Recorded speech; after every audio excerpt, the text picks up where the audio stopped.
nous allons parler d'immobilier et plus particulièrement d'immobilier en SCPI et SCPI en direct. Alors, Alta Profit est un courtier en assurance vie, courtier en ligne, reconnu depuis 20 ans maintenant pour la qualité de ses offres en assurance vie. C'est vrai qu'à l'intérieur de ces contrats d'assurance vie, nous avons l'habitude de proposer donc des unités de compte adossées à des SCPI. Là, c'est un petit peu différent ce soir. On va vous présenter une offre en SCPI en direct où vous devenez donc associé, détenteur de parts directement de SCPI. Donc, on oublie pour ce soir une parenthèse, donc on oublie l'assurance vie, on va vraiment parler de la SCPI en direct. Alors, c'est un marché, l'immobilier, donc c'est un marché dont on parle beaucoup. On va voir, et nos deux invités ce soir vont nous expliquer combien finalement ce marché de la SCPI en direct est un marché finalement assez résilient dans la période que nous vivons. Et Alta Profit ne pouvait pas rester à côté de ce type de marché. Nous sommes très à l'écoute des attentes de nos clients et nous avons donc voulu construire, nous aussi, une offre en SCPI en créant des partenariats avec des experts et des professionnels de ce marché de la SCPI immobilière pour pouvoir offrir une variété au niveau de l'offre. Donc, nous avons sur la plateforme Alta Profit donc une dizaine de SCPI qui est proposée. Alors, une variété en termes d'offres avec des SCPI de rendement, des SCPI de bureaux, des SCPI résidentiels. On propose effectivement toute cette offre sur la plateforme et on est allé chercher des gérants de qualité, des experts, des professionnels de ce marché pour construire avec nous cette offre. On peut peut-être passer à la première slide. Donc, comme je vous le disais, quand on est donc loin ici de l'assurance vie, vous allez souscrire des parts de SCPI. Cette SCPI, donc, c'est une société de gestion, c'est un gérant qui va, lui, gérer un patrimoine immobilier pour la communauté donc, des associés de la SCPI. Bien sûr, ce patrimoine immobilier donc, va générer des loyers et c'est à partir de ces loyers donc, qu'il va y avoir une distribution de revenus pour vous associés. Et nous allons voir donc tout à l'heure avec nos invités comment se comportent et quelles sont les prévisions effectivement en termes de performance pour cette année et les perspectives pour les années à venir. Alors, la slide suivante, donc comme je vous le disais, nous avons donc sélectionné une dizaine de SCPI sur la plateforme Alta Profit, des SCPI de rendement principalement. Pour le moment, nous sommes restés vraiment sur des SCPI de rendement, mais avec des thématiques extrêmement différentes. Alors, la SCPI, comme je vous le disais, donc, il y a une forte attente aujourd'hui. On peut acheter de la SCPI en pleine propriété. On peut également l'acheter donc en nue propriété. C'est un placement immobilier collectif. Et du fait de cet immobilier collectif, finalement, en tant qu'investisseur épargnant privé, on a accès à des opportunités de marché sur le marché de l'immobilier extrêmement intéressantes. Alors, Alta Profit donc se lance dans cette offre en SCPI et nous commençons donc ce soir avec deux de des gérants que nous avons sélectionnés. Je vais laisser donc la parole à Christophe Inizan qui va commencer peut-être par nous donner une vision, une peinture aujourd'hui du marché de l'immobilier et comment effectivement ce marché de l'immobilier vit cette période si particulière. Christophe, à vous. Bonsoir à toutes et à tous. Je suis tout d'abord ravi d'être parmi vous pour ce premier webinaire dédié à l'immobilier d'Alta Profit. C'est un vrai événement. Donc moi, effectivement, je suis Christophe Inizan, je suis directeur commercial au sein de La Française. La Française est un acteur immobilier historique qui intervient sur le marché des SCPI depuis plus de 40 ans aujourd'hui, comme vous le savez probablement. Et je vous propose effectivement de rentrer dans le vif du sujet en vous donnant quelques indicateurs sur lesquels on travaille très régulièrement en qualité de gérant d'actifs pour compte de tiers immobilier, qui vont nous permettre de comprendre comment se comporte le marché des SCPI et ses sous-jacents que sont les marchés de l'immobilier. Je dis bien les marchés de l'immobilier, puisque vous allez le découvrir tout au long de nos interventions respectives. Il n'y a pas un marché de l'immobilier, mais une multitude de marchés de l'immobilier. Et vous allez voir que les SCPI, bien évidemment, vous permettent d'accéder à ces différents types de SCPI. Sur les slides qui vont apparaître, vous verrez que sur le marché de la SCPI en 2020, dans une année si particulière, et donc on est au mois de septembre 2020, vous voyez qu'on a des collectes sur ce véhicule d'épargne immobilière qu'est la SCPI qui sont autour de 3 milliards au moment où je vous parle, un petit peu plus. Donc on a assisté effectivement à un léger tassement, mais pas si important que cela. Et cela, ça traduit une nouvelle fois l'intérêt des investisseurs en 2020, et ce depuis de très nombreuses années, pour les caractéristiques spécifiques de l'immobilier que sont le rendement prévisible d'une part et le faible risque, la faible volatilité, on y reviendra dans un instant. Donc, comme vous le voyez, un marché qui reste dynamique malgré un contexte qui est pour le moins adverse. Et ça s'expose de manière très concrète essentiellement à l'immobilier de bureau, j'y reviendrai dans un instant. Vous verrez que lorsqu'on parle de SCPI, très fréquemment, on est amené à parler d'immobilier de bureau pour une raison toute simple, c'est qu'une grande partie de l'immobilier d'entreprise sur lequel sont investis les SCPI, c'est l'immobilier de bureau parce qu'en France, lorsque vous prenez l'ensemble du marché de l'immobilier d'entreprise, quasiment 80% est composé d'immobilier de bureau, j'aurai l'occasion d'y revenir. Lorsqu'on rentre dans le détail de ce que fait un acteur comme la Française sur ce marché, sur la slide suivante, vous allez voir que, et ça c'est plus bon pour vous donner un état des forces en présence et avec l'humilité nécessaire bien évidemment, et on remercie nos partenaires et les associés de nos SCPI, c'est que nous avons en 2020 collecté quasiment, comme vous le voyez, 700 millions d'euros, donc sur un marché d'un peu moins de 3 milliards et demi. Ça vous donne un état de la position du groupe La Française sur ce marché, mais ça traduit surtout ce que vous voyez, c'est que l'immobilier confirme sa valeur refuge dans un environnement extrêmement anxiogène et à tout le moins volatile lorsqu'on est un investisseur. On le voit encore ces derniers jours. Donc on vient chercher dans la SCPI la résilience, Stéphane en a parlé tout à l'heure, l'historique de performance, car c'est un véhicule qui existe depuis très longtemps, et puis surtout son côté que je qualifierais presque de bon père de famille, et vous allez pouvoir monitorer ce qu'on vous dit ce soir, puisque nous allons vous livrer quelques chiffres qui confirment ce mot qu'on entend beaucoup de résilience, et vous allez voir concrètement ce que ça signifie en 2020 quand on est un gérant de SCPI, que de parler de résilience. Et ça nous semble très intéressant de pouvoir toucher du doigt la réalité de cette résilience dont on parle tant.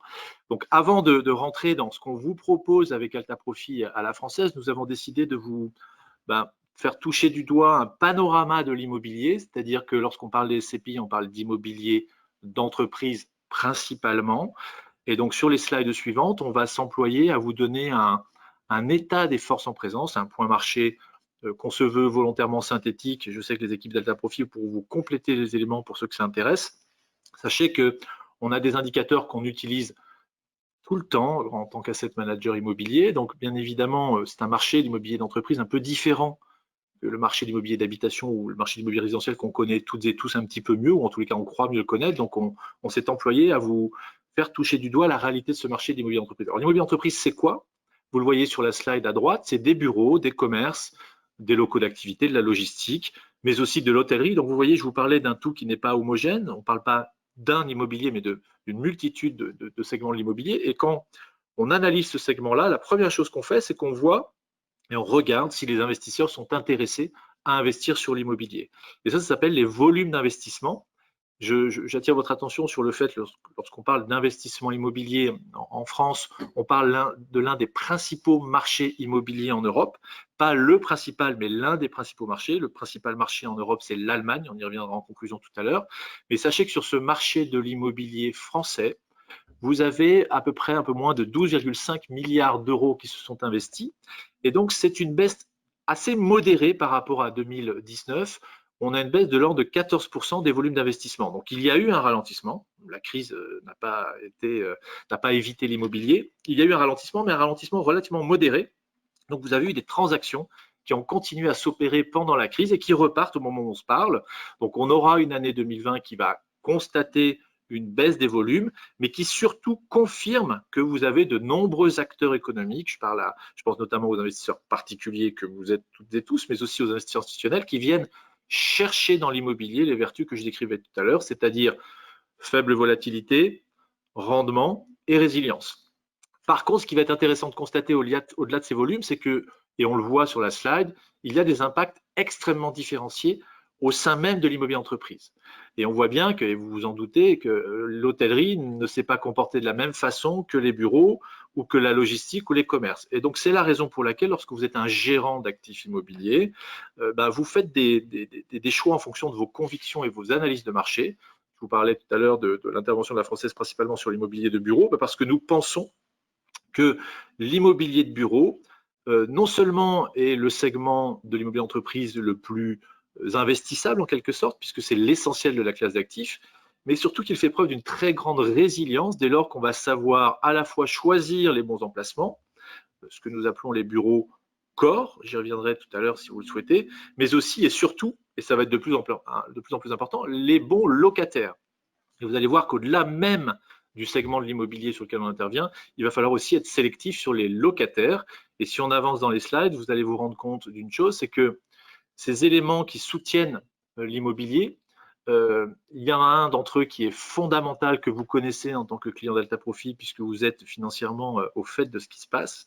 Lorsqu'on parle des volumes d'investissement qui continuent à s'investir sur l'immobilier, il y a un driver de tout ça, un moteur important, qui est ce que nous appelons dans nos métiers la prime de risque. Alors pardonnez ce jargonnage, mais c'est ni plus ni moins que l'écart entre le rendement sans risque par excellence, dont on parle beaucoup en France, que vous connaissez sous le nom fonds euro, que nous on appelle l'OAT, c'est-à-dire l'obligation assimilable du trésor, la dette qu'émet l'État français qui est en territoire négatif, et le rendement de l'immobilier qu'on appelle prime, donc c'est les meilleurs bureaux dans les meilleurs emplacements. Et vous voyez l'écart entre les deux courbes, entre la courbe bleue d'une part qui ne cesse de baisser et la courbe rouge d'autre part. Cet écart, ça s'appelle la prime de risque. Et vous voyez que cette prime de risque, alors, vous pourrez peut-être l'interpréter différemment, mais nous considérons que cette prime de risque est très élevée. Elle est de quasiment 300 points de base, autrement dit 3%, ce qui traduit l'intérêt des investisseurs pour entrer sur ce segment de marché, puisque sinon, vous continuez à investir, par exemple, sur de l'obligataire, de la dette de l'État français, et comme vous le constatez comme nous, le rendement de la dette de l'État français, il est ni plus ni moins que négatif. Donc, qu'est-ce que font les investisseurs particuliers, institutionnels français, mais aussi internationaux? Ils cherchent des rendements.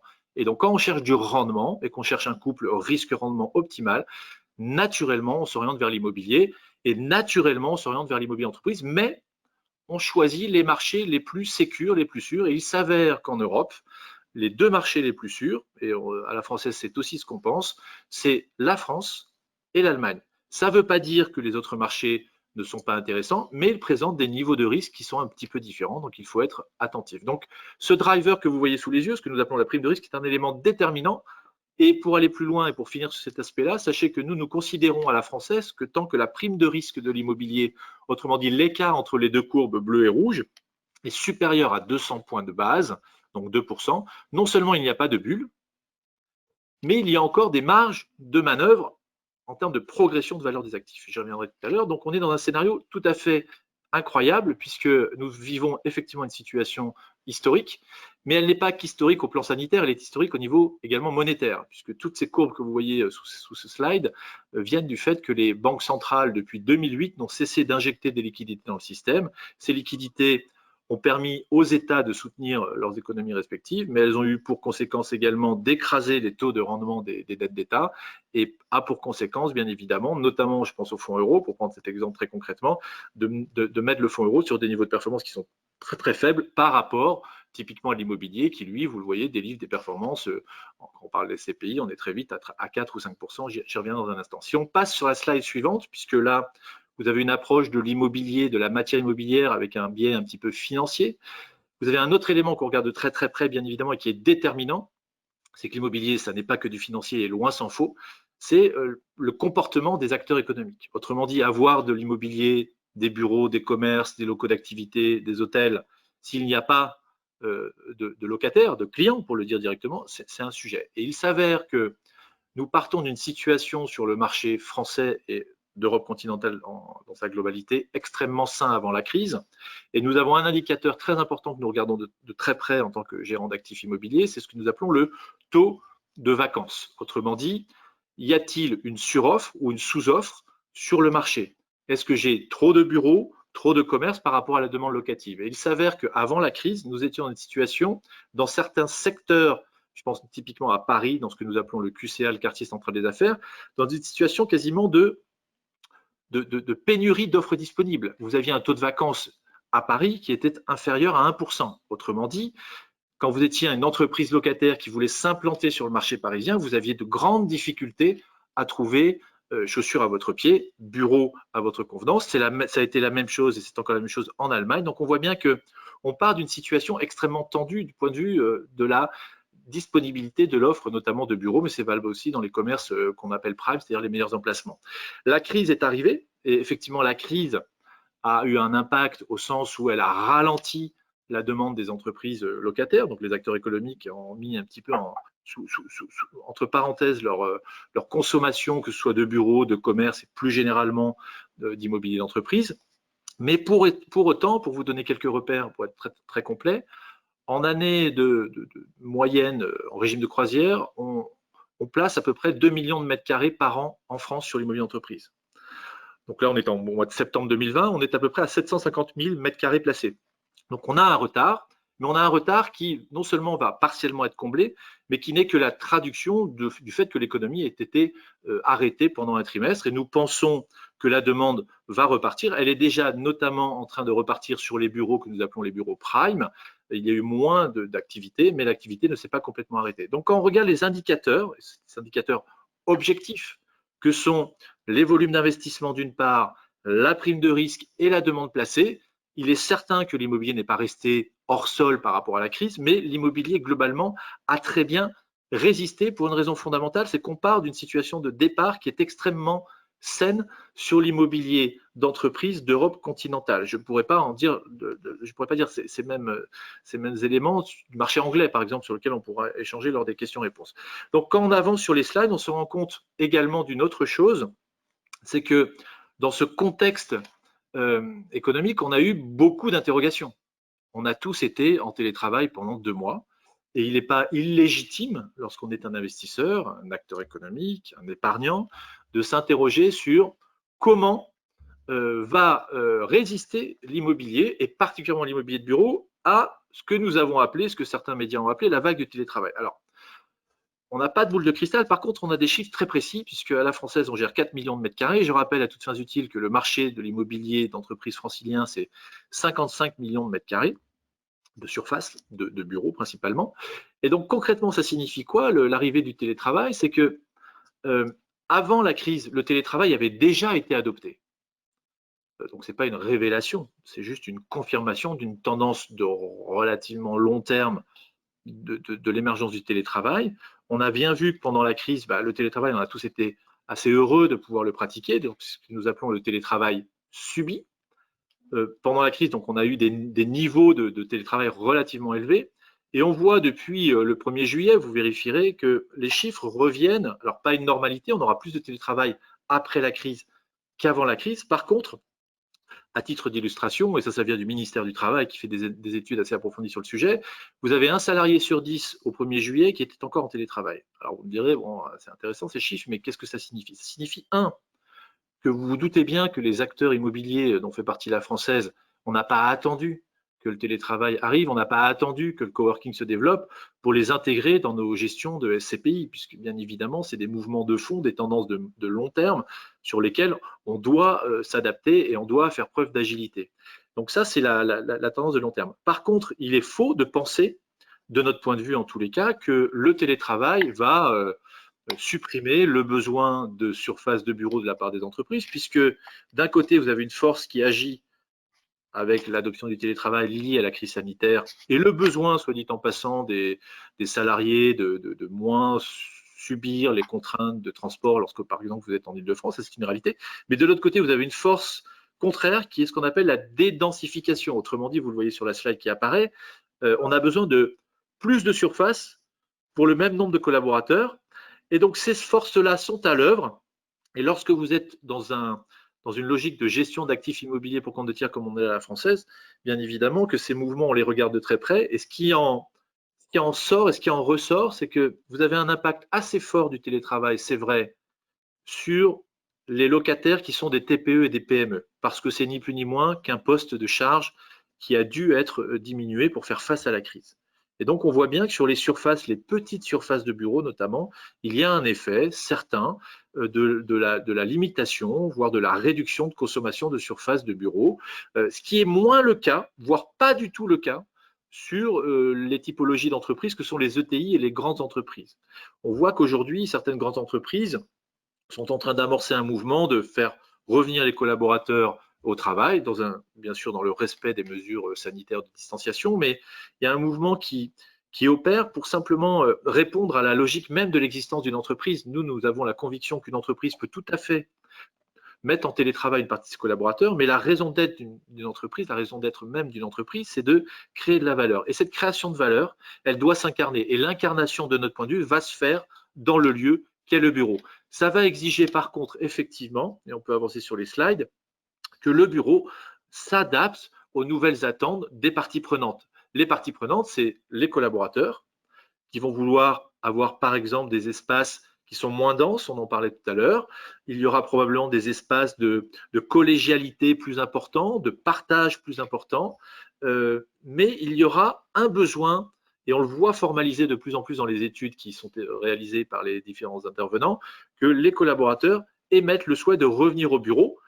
Il est certain néanmoins, pour terminer sur cette approche du télétravail, qu'on va être dans un modèle où un jour ou deux par semaine, beaucoup de salariés, notamment, pas que, mais beaucoup de salariés, vont adopter le télétravail.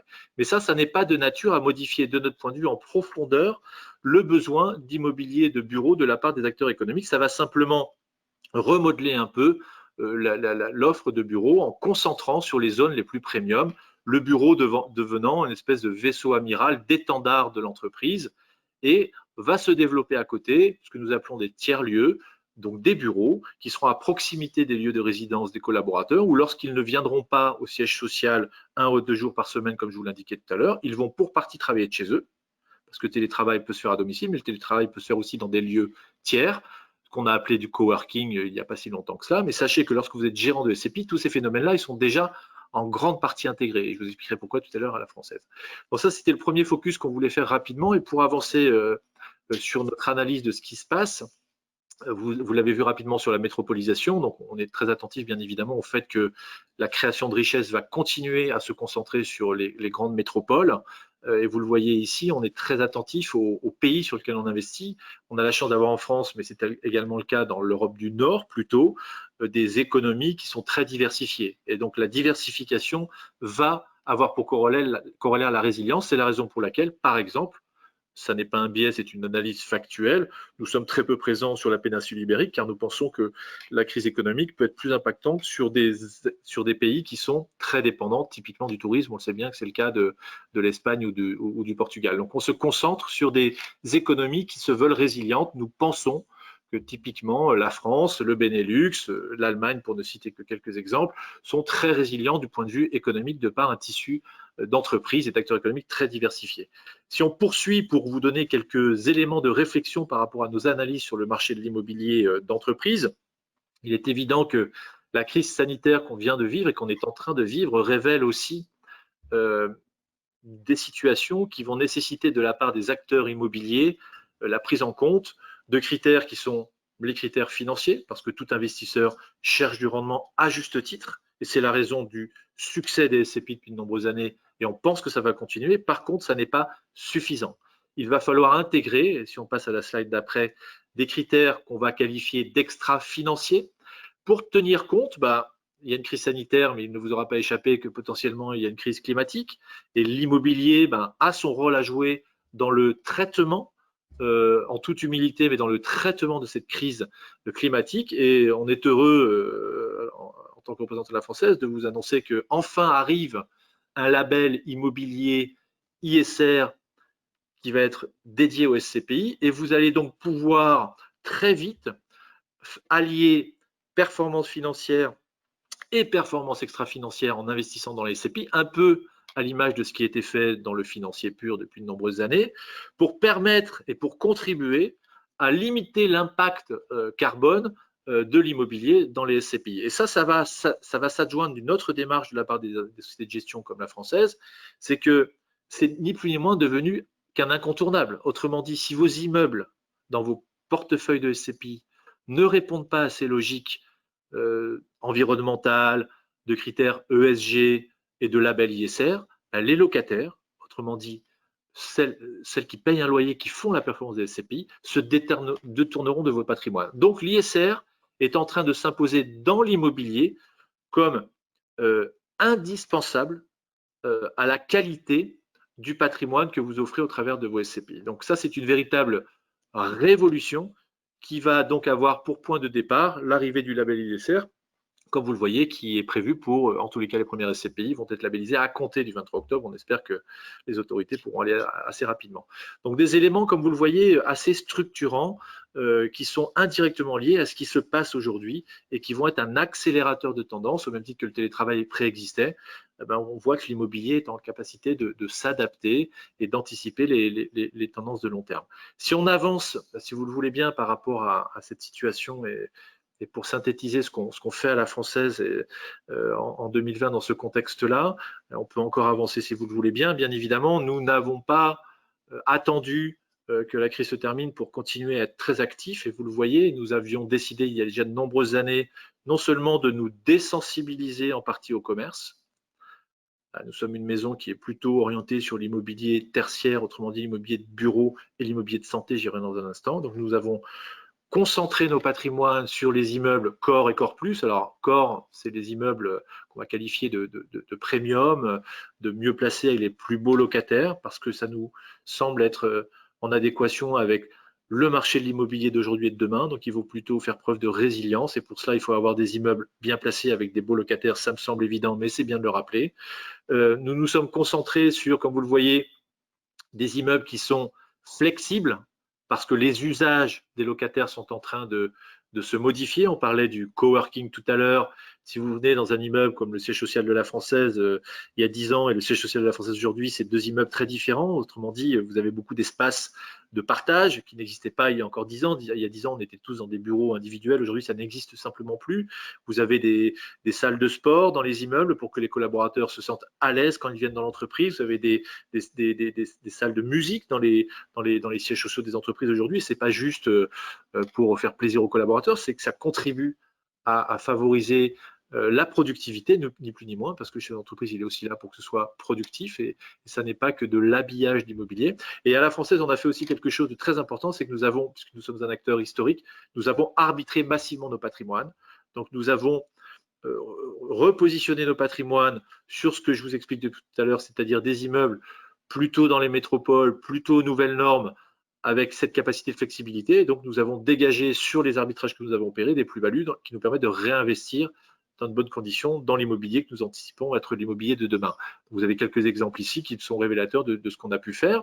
Et puis parce qu'on est actif, on est très actif, on a été extrêmement actif pendant la période du Covid, on a acquis d'autres immeubles, donc vous avez les illustrations ici, alors en France mais aussi en Europe, sur du bureau, mais pas que, parce que la diversification, elle est aussi à jouer, vous le voyez, sur la résidence gérée, sur l'immobilier de santé.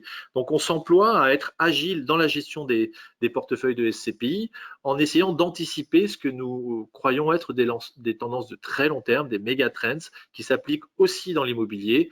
Et je vais vous illustrer mes propos par le choix qu'on opère dans la façon dont on gère nos SCPI, puisque sans même parler de ce que nous avons fait, je vais directement aller à la présentation des supports qui vous permettent d'accéder à ces différents marchés. Sachez que la sélection des SCPI de la Française qui a été retenue par Alta Profit est un peu l'extrait de ce qu'on essaye de faire de mieux à la Française, c'est-à-dire des véhicules premium investis dans des zones porteuses résilientes avec des perspectives intéressantes. Ça veut dire quoi concrètement? Ça veut dire que par exemple, sur Épargne foncière, qui est une SCPI, l'une des plus anciennes SCPI du marché, avec une capitalisation de 3 milliards d'euros, vous allez accéder à l'immobilier de bureau Core à Paris et en Ile-de-France. Donc là, ça nous semble être un incontournable lorsqu'on constitue des portefeuilles de SCPI. Lorsqu'on fait une allocation de SCPI, c'est la base, le socle, nous semble-t-il, qui plus est avec des caractéristiques pour les amateurs. Je suis sûr qu'ils apprécieront un niveau de réserve qui est relativement important, que nous n'avons pas utilisé en 2020 à ce stade, car nous verrons à la fin de l'année s'il est utile de les utiliser ou pas. À ce stade, nous n'avons pas jugé utile de les utiliser. Donc, il y a un niveau de réserve qui est quasiment de 4 mois, qui est assez conséquent, comme vous le savez.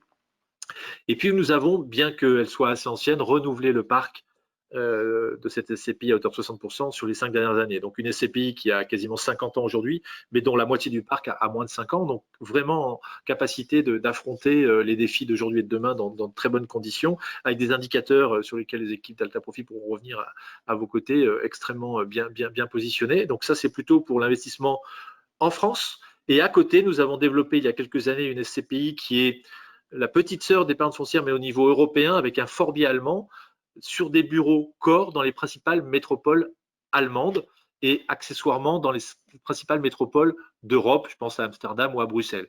Donc là, vous avez une SCPI qui s'appelle Europimo. Je le dis en passant pour être très synthétique et pas trop prendre de bande passante pour ce soir, mais sachez qu'en Allemagne, les locataires se sont comportés très différemment de ce qu'on a pu voir en France. Nous n'avons eu aucun défaut de paiement sur le patrimoine détenu en Allemagne par Europimo. Autrement dit, au premier trimestre et au deuxième trimestre, nous avons encaissé les mêmes niveaux de loyer et nous avons versé les mêmes niveaux de loyer. Donc, ce qui est incroyable, c'est que la résilience de l'Allemagne, qu'on sait être une économie leader en Europe, elle se traduit aussi lorsqu'on est un investisseur immobilier. Je ne vous parle même pas de la fiscalité franco-allemande qui, comme vous le savez, est très attractive. Donc ça, c'est les deux premiers supports. Et puis le troisième, bien sûr, on ne peut pas parler d'immobilier en 2020 sans parler de l'immobilier de santé. Là, pour le coup, pour les plus prudents, les plus inquiets sur la capacité de l'immobilier à tenir la performance dans la durée, là, il y a vraiment une thématique pour le coup qui est portée, je dirais malheureusement, par la crise sanitaire et ça fait jamais plaisir de le dire, mais c'est une tendance de très très long terme liée notamment au vieillissement de la population, en particulier en Europe, mais dans le monde entier. Donc là, c'est de l'immobilier de santé. Accéder à la performance de l'immobilier de santé en France, en Allemagne et plus globalement en Europe, avec une SCPI qui s'appelle Pierre-Val Santé, qui a atteint une capitalisation d'un peu plus d'1 milliard d'euros, comme vous le savez, et là qui vous permet d'accéder à probablement le meilleur de ce que peut livrer l'immobilier. Autrement dit, en termes de performance, on va être très proche en 2020 des performances qui ont été délivrées en 2019. Celles de 2019 étaient supérieures à 5%. Donc on voit bien qu'en 2020, on est sur des niveaux qui devraient être similaires. Donc là, on est sur, à mon sens en tous les cas, une très très forte résilience.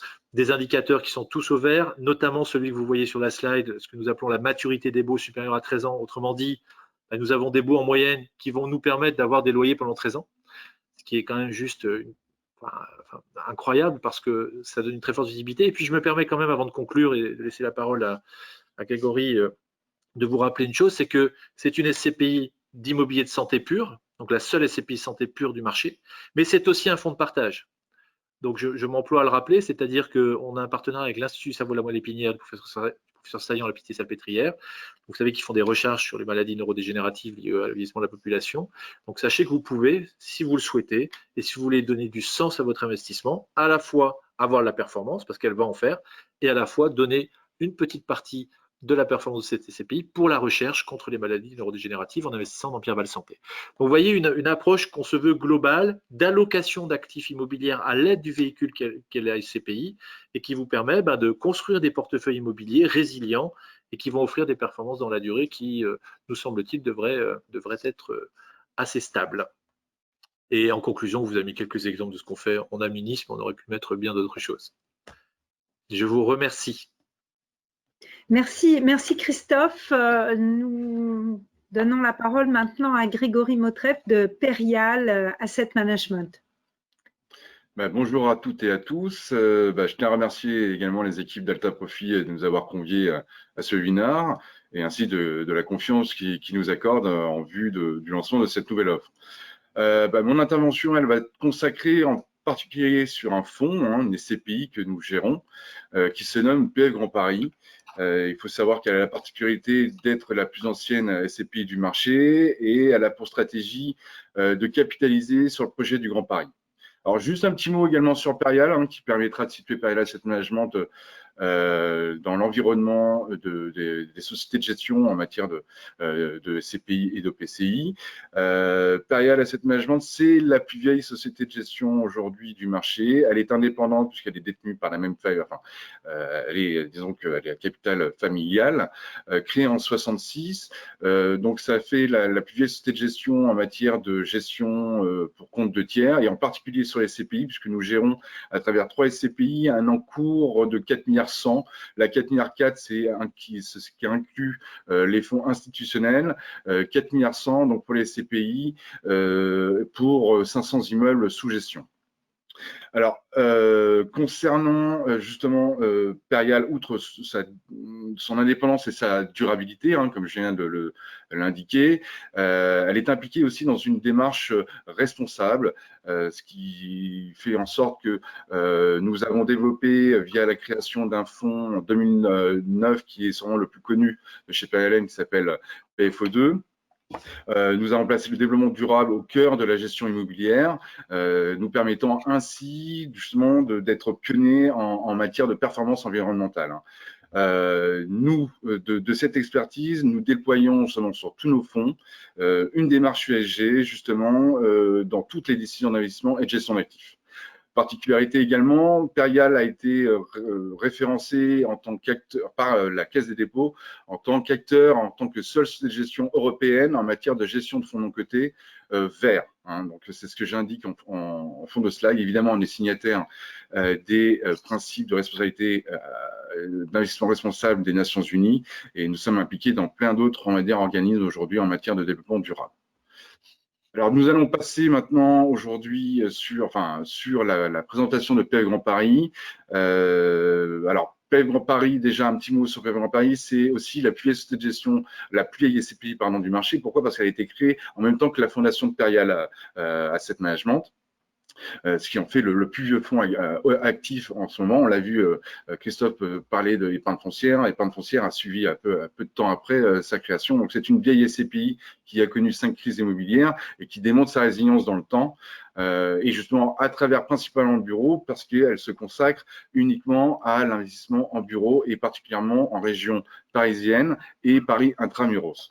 Sa petite histoire fait qu'elle a connu évidemment une crise immobilière en 1994, donc on l'avait fermée à cette époque-là. On l'a réouvert en 2017 parce qu'elle s'appelait d'abord PF1 et on l'a renommée PF Grand Paris. Et on est passé d'un statut de capital fixe à un statut de capital variable, lui permettant aussi de soutenir une meilleure liquidité du fonds, donc pouvoir permettre aux gens de sortir et d'entrer sans aucun problème, surtout à l'heure actuelle, puisque malgré le contexte, il n'y a pas de problématique non plus de sortir d'un fonds, et même peut-être moins que les années précédentes. Concernant le Grand Paris, alors il faut quand même dire un petit mot aussi sur le Grand Paris avant de s'intéresser aux caractéristiques financières et patrimoniales du fonds. Il faut savoir que le Grand Paris, c'est le projet d'aménagement du siècle. C'est réellement le premier. C'est sûrement le deuxième projet international et le premier projet mondial en termes d'aménagement du territoire et d'infrastructure.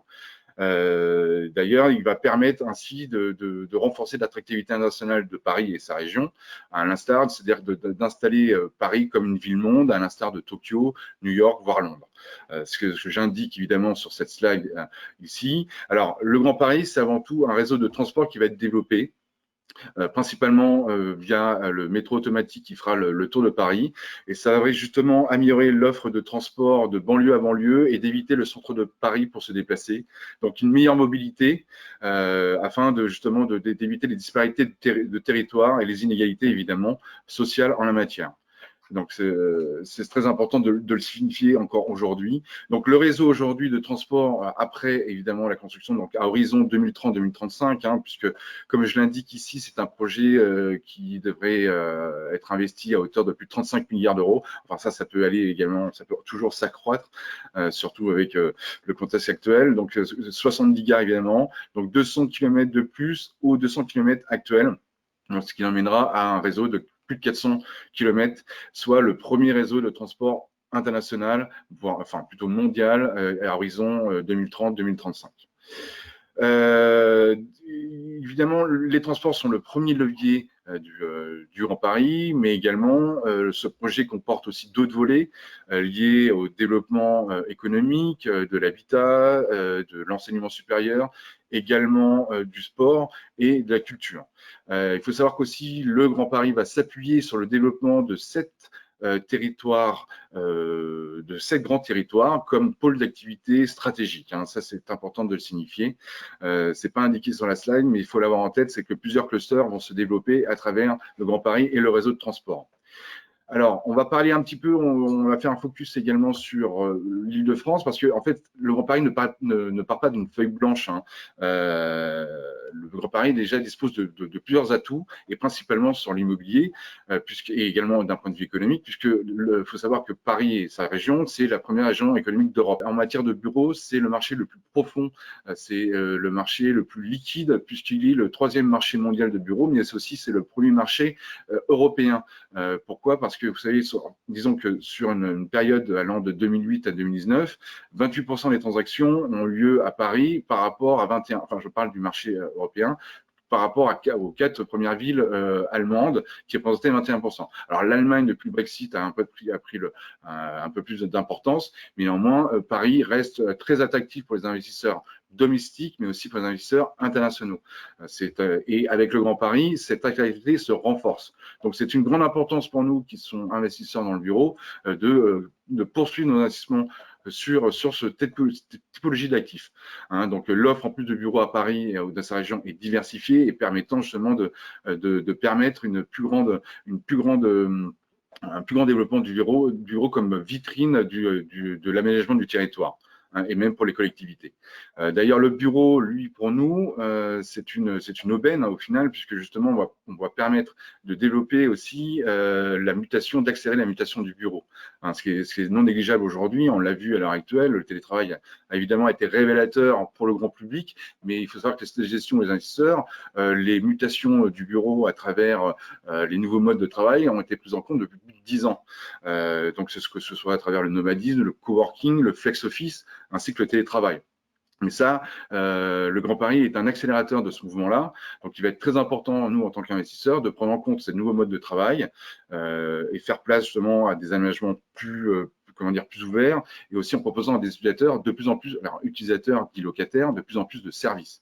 Également, les critères ISR et les critères ESG vont être très importants aussi dans la prise en compte de critères à l'achat de bureaux. Pourquoi? Parce qu'il faut éviter aussi l'obsolescence environnementale. Hein, éviter l'obsolescence des actifs sera la première, restera un objectif principal pour les gestionnaires, afin que l'immeuble corresponde toujours déjà soit un intérêt pour le propriétaire et l'investisseur, mais aussi pour l'utilisateur à travers le bien-être aussi des salariés qui est un critère qui est pris en compte aujourd'hui. Donc on va en fait de l'immeuble intelligent dit smart building au safe building aujourd'hui.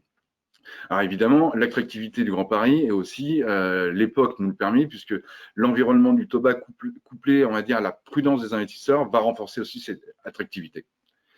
Donc sur la prochaine slide, alors évidemment, je vous ai mis les objectifs aujourd'hui sur la SCPI. Hein. Donc nous, en tant qu'investisseurs en bureau et pour le compte de nos associés, on va cibler principalement justement les actifs de bureau les moins risqués dans les marchés locatifs les plus solides de France. Donc ça, on dit les marchés les plus établis.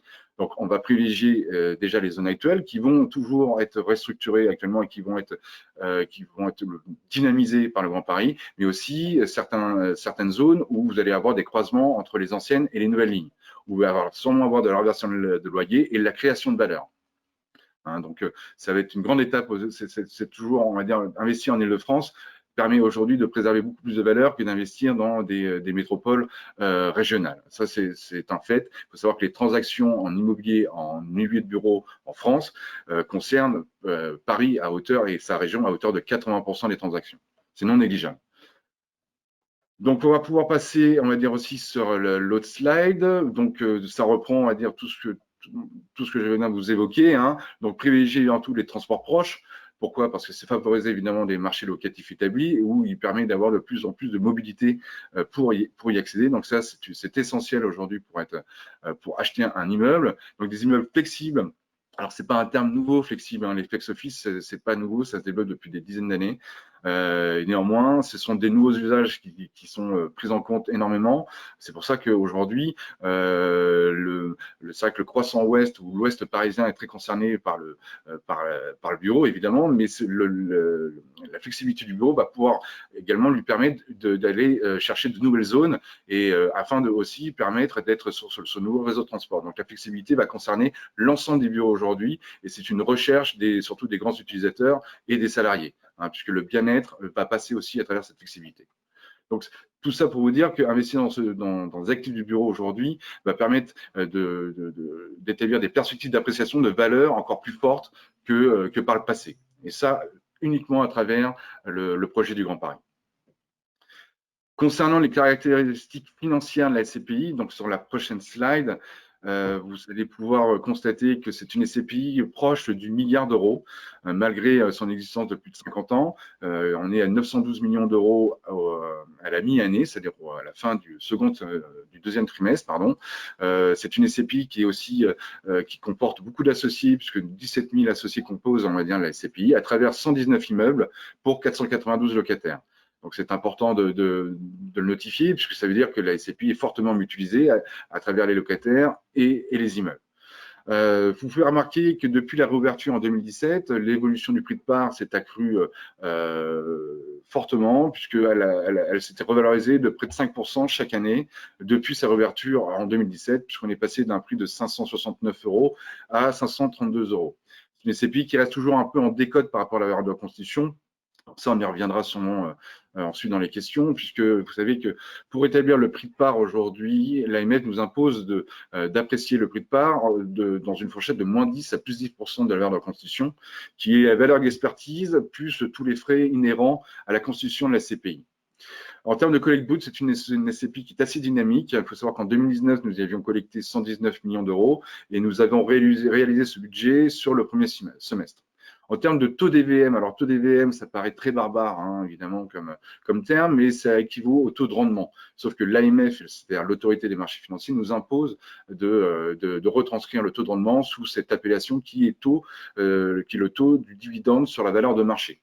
Et il est sur l'année 2019 de 4,38, mais c'est 4,38 ne peut pas peut-être pour certains investisseurs paraître pas très fort, mais néanmoins il correspond, c'est quand même un taux de rendement qui est supérieur, on va dire, au taux prime, on va dire, de Paris Intramuros, qui est 2,50 à l'achat, et même si c'est au taux prime de la première couronne.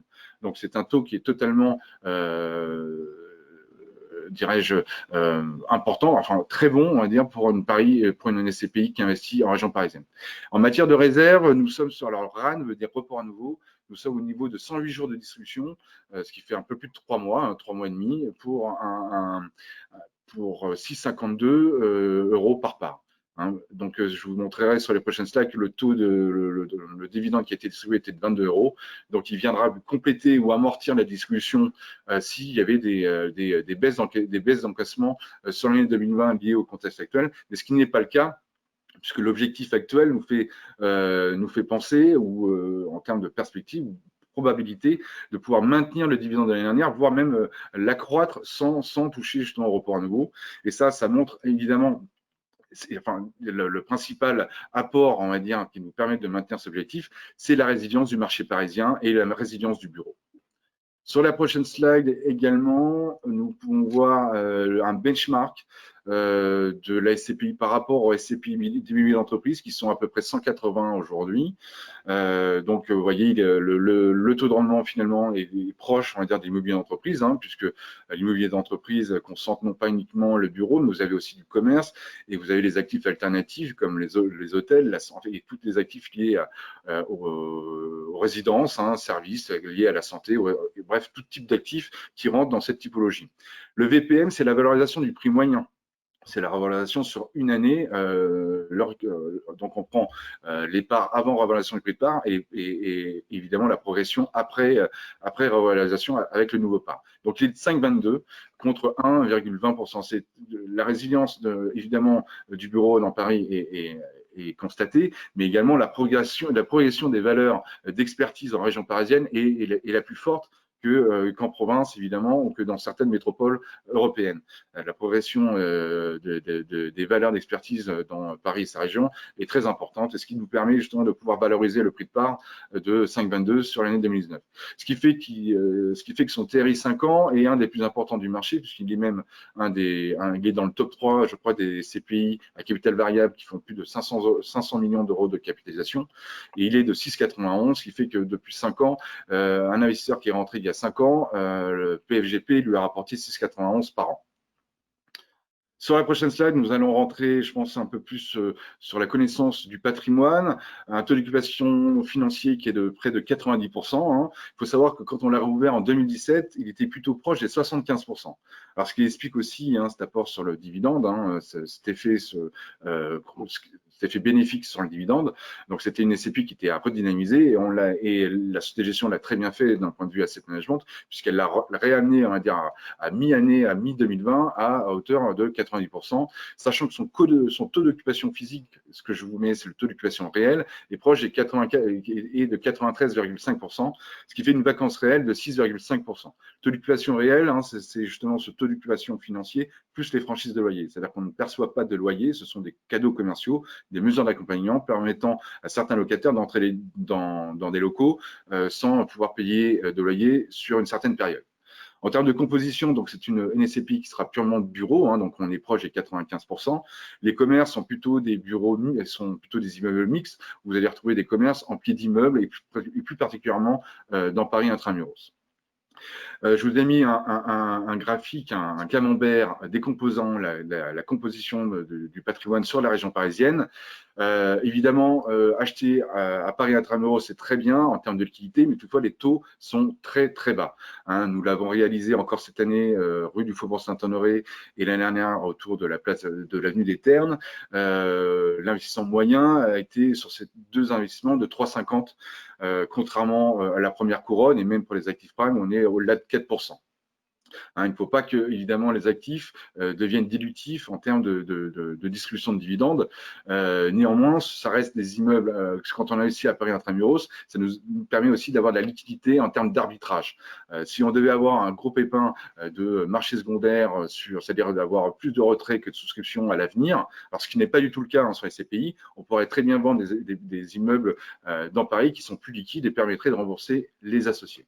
Donc, majoritairement, nous, la cible de nos investissements concerne la première couronne, puisque, et comme vous pouvez le voir, alors évidemment, il faudrait le traduire en chiffres et additionner toutes les composantes de ce camembert. Nous sommes à plus de 40% en première couronne.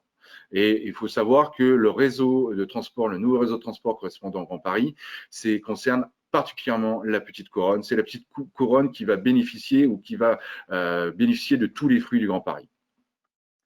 Je vais poursuivre évidemment en vous donnant quelques exemples de la répartition du patrimoine sur les nouvelles lignes du Grand Paris, dans ce que nous avons réalisé en 2007 et 2018.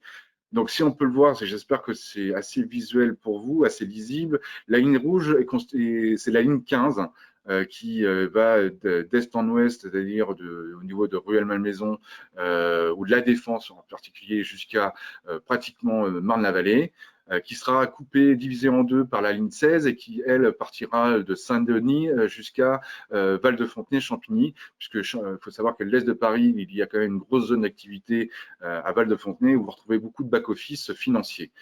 Et donc, vous voyez tous ces petits points bleus qui correspondent à nos investissements de 2017-2018 sur à peu près sur la zone du Grand Paris. Donc, ça veut dire qu'on respecte évidemment notre cahier des charges, on va dire, ou notre politique d'investissement. Sur la prochaine slide, vous voyez les investissements réalisés en l'an 2019.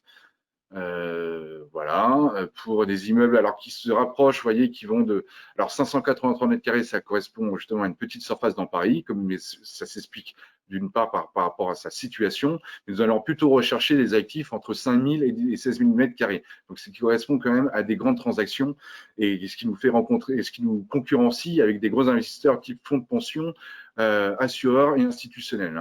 La sphère d'investissement des SCPI n'est plus la même, on va dire, depuis 10 ans. Les asset managers en SCPI sont des réels acteurs de l'immobilier de bureau et se concurrencient maintenant justement avec ces gros acteurs. Donc, c'est un milieu, alors certes, les taux de rendement en SCPI se sont écrasés, érodés depuis 10 ans, mais néanmoins, la qualité des parcs immobiliers achetés est bien plus supérieure qu'il y a 10 ans. Donc, il ne faut pas spécialement voir le taux de rendement en tête. Il faut principalement être concerné par ce que fait la société de gestion et ce qu'elle achète avant tout aujourd'hui. Donc, l'immobilier a une part très importante, outre l'aspect ou l'attractivité du taux de rendement. Voilà, j'ai un peu tout dit sur PF Grand Paris. Alors ça, c'est les conditions de souscription, hein, évidemment. Le prix de souscription de la SCPI est de 532 € par part. Il faut savoir que la première souscription et le minimum de souscription est de 10 parts, ce qui correspond à un investissement de 5 320 €. La distribution est usuelle, on va dire, dans les SCPI, elle est trimestrielle, et les délais de jouissance est le premier jour du 6e mois suivant le mois de souscription. C'est-à-dire que vous allez rentrer en jouissance départ avec 5 mois de carence et vous allez percevoir vos revenus correspondant à ce premier jour d'entrée en jouissance. La fourchette des dividendes, comme je l'ai expliqué, est comprise entre 21 et 23 €, à savoir que le dividende de l'année dernière était de 22 €. Mais nous avons un grand espoir de pouvoir distribuer plus cette année et nous l'espérons fortement, suivant les perspectives déjà au mois de septembre. Il faut savoir que tout à l'heure, Christophe faisait un état des lieux, évidemment, des demandes locatives liées au Covid, hein, qui a eu lieu au premier et deuxième trimestre. Eh ben, je vais également rassurer tout le monde et poursuivre, on va dire, son intervention, son propos. Et toujours, ça a trait évidemment à cette typologie d'actifs qui est le bureau et sa résilience sur le marché parisien. Le taux d'encaissement, par exemple, du troisième trimestre, au jour où je vous parle, est de 89%, contre 81% au troisième trimestre 2019. Donc, il y a même une progression. Alors, évidemment, c'est ce qu'il en est aujourd'hui. On ne sait pas ce qui va être demain encore, mais néanmoins, il y a quand même une reprise de l'activité économique et une reprise des paiements des loyers. D'ailleurs, PFGP n'était pas très concerné par les suspensions de loyers. Les demandes qu'on a reçues concernaient sûrement des suspensions, c'est-à-dire des prorogations du paiement des loyers dans le temps, ou des paiements mensuels, c'est-à-dire que le locataire paye de façon trimestrielle, et de faire des passages en paiement mensuel afin de préserver les trésoreries. Donc, on était à hauteur de 20% des demandes sur les SCPI contre, donc ça veut dire 80% de non-demandes et de locataires qui ont poursuivi à payer leur loyer sur les SCPI de façon régulière et normale.